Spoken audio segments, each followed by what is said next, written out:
है कि गौरी और बेबी दावंश जो है वो घर पहुंच चुका है विहान के। जी हाँ, ये सब कुछ आज देखने वाले हो। बेबी दावंश जो है उसको फिर से त्रिकाली डायन जो है वो किडनैप करने आई थी, जैसा कि शुरुआत में हुआ था। दावंश विहान को ले जाने आई थी, सेम उसी तरीके से अब जो गौरी और विहान का बेबी है उसके साथ भी ऐसा ही हो रहा है, क्योंकि बेबी दावंश जो है उसके अंदर सेम टू सेम वैसे ही पावर है जैसे दावंश विहान के अंदर थे। तो जो मोहना है वो फिर से वही सोच रही है कि अगर हमारा दावंश पूर्ण दावंश नहीं बन पाया तो क्या हुआ, उसके बेटे के द्वारा ही हम फिर से वही सब कुछ करेंगे। मतलब फिर से सेम टू सेम सारी कहानी वही रिपीट हो रही है कि हम उसको लाएंगे और अपना दावंश बनाएंगे, अपना राजा बनाएंगे। इस तरीके से फिर से वही सारी साजिशें जो हो रही है। तो तीनों डाइनें जो हैं वो फेल हो चुकी हैं। तो एक नई डाइन की एंट्री होती है और वो यहाँ पर मोहना से वादा करती है कि इन तीनों ने कुछ नहीं किया, कुछ नहीं कर सकी, लेकिन मैं आपको निराश नहीं करूँगी, मैं बेबी दावंश जो है उसको आपके पास लाकर ही रहूँगी। और दूसरी तरफ जब गौरी घर वापस आती है, सब कुछ उलट पुलट देखती है और जो उनकी दाई माँ है या आंटी जी हैं वो भी बेहोश पड़ी हुई हैं। तो उन सबको उठाने के बाद उन्हें समझ आ जाता है गौरी को कि सब कुछ वही हो रहा है, मतलब कि डायन वगैरह जो है उन सबको पता चल चुका है कि दावंश का जो बच्चा है या बेबी है उसके अंदर सारी पावर उसके जैसी ही हैं। तो अब वो सोचती है कि हमने इतने साल यहाँ पर निकाले बिताए, अब हमें यहाँ से जाना पड़ेगा, कहीं और दूसरी जगह जाकर हमें छुपना पड़ेगा।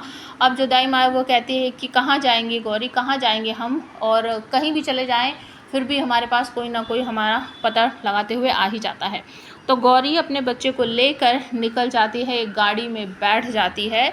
और इससे पहले आपको देखने को मिलेगा कि विहान अपने घर पर है और अपने भाइयों के साथ बाहर जाने की कोशिश कर रहा है। तो बेबी दावंश जो है वो अपने बेड पर बैठा हुआ है और उसके पास बहुत सारे टॉय हैं और उसी में से एक टॉय वो गाड़ी टाइप की होती है। जब वो उस गाड़ी के ऊपर हाथ रखता है ना तो वो गाड़ी ऐसा लगता है कि जैसे विहान की गाड़ी है और विहान की गाड़ी को कोई कंट्रोल कर रहा है, मतलब कि बेबी दावंश कंट्रोल कर रहा है। जिस तरफ को बेबी दावंश अपनी गाड़ी को घुमाता है, विहान की जो गाड़ी है वो भी वहीं घूम जाती है और विहान की गाड़ी का एक्सीडेंट हो जाता है। वो अपने भाइयों को कहता है कि अच्छे से ज़ोर से पकड़ के बैठो क्योंकि मेरा कोई भी कंट्रोल मेरी गाड़ी पर नहीं है।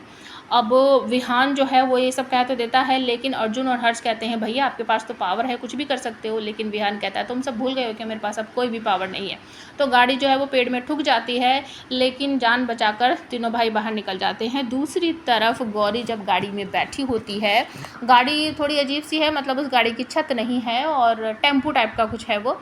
तो उसमें से बेबी दावंश जो है अपनी माँ की गोद में से निकलकर हवा में झूलने लगता है और बहुत दूर तक वो उड़ता रहता है। तो गौरी भी उस गाड़ी में से जंप मारती है और अपने बेटे के पीछे पीछे वो भी भागने लगती है, गोलू गोलू गोलू करके उसके पास। और तभी दूसरी तरफ आपको देखने को मिलेगा कि विहान की गाड़ी को टक्कर मारने वाली है एक और दूसरी ब्लैक कलर की कोई गाड़ी है, ब्लैक या रेड, वो बहुत तेज़ी से आती है विहान की गाड़ी में टक्कर मारने की कोशिश कर रही है। सब डर जाते हैं। विहान कहता है अपने भाइयों से दूर हट जाओ, ये गाड़ी ना हमारी तरफ आ रही है, शायद हमें ठोकेगी। और सच में ऐसे ही होता है, वो गाड़ी आकर विहान की गाड़ी में टक्कर मारती है और फिर तीनों भाई आकर देखते हैं कि आखिर इसमें है कौन। देखें तो विहान कहता है कि इसमें तो एक लड़की है और धीरे धीरे करके जब उसे उठाने की कोशिश करते हैं तो उसका सिर्फ आधा ही फेस जो है वो दिखाई देता है। मुझे ऐसा लग रहा है कि ये वही डाइन है जिसने मोना से वादा किया था कि मैं बेबी दावंश को लेकर आऊँगी।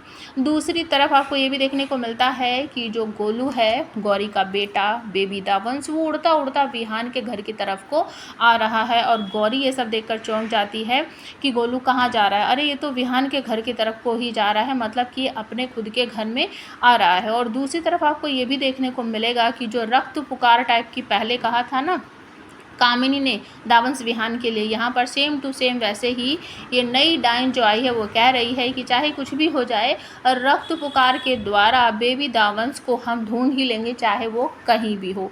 तो अब आप हमें कमेंट करके बताओ क्या गौरी विहान और बेबी दावंश का आमना सामना हो पाएगा, क्योंकि गौरी तो सोच रही है कि मैं अपने बेटे को विहान और उसके परिवार से दूर रखूँगी, लेकिन डायन वगैरह जो है वो बेबी विहान के पीछे पड़ गई हैं और अब न तो पावर है विहान के पास और ना ही गौरी के पास। तो किस तरीके से वो अपने बेटे को बचाएंगे, क्या मजबूर होकर गौरी अपने घर या अपने ससुराल वापस आ जाएगी?